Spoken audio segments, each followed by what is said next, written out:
शहरात विजांच्या कडकडाटासह अवकाळी पावसाची हजेरी। विजांच्या कडकडाटासह नाशिकमध्ये अवकाळी पावसाचा तडाखा।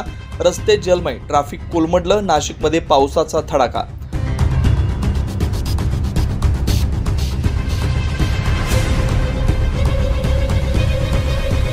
नाशिक शहरात सायंकाळच्या सुमारास विजांच्या कडकडाटासह अवकाळी पावसानं हजेरी लावली आहे। या अचानक आलेल्या पावसामुळे चाकरमानी नागरिकांची तारांबळ उडाली। अनेक भागात वीज पुरवठा खंडित झालाय। कालच्या पावसानंतर आज पुन्हा शहरवासियांना पावसाचा तडाखा बसलाय। रामवाडी पेठणा फाटा परिसरात रस्त्यांवर पाणी साचल्यानं वाहन चालकांना मोठ्या अडचणींना सामोरं जावं लागलं। पावसामुळे अनेक भागात विजेचा पुरवठा खंडित झाला। 2 दिवसातील सलग पावसामुळे नागरिकांमध्ये संभ्रमाचं वातावरण निर्माण झालंय। शहरातील दैनंदिन जीवनावर त्याचा परिणाम होतोय।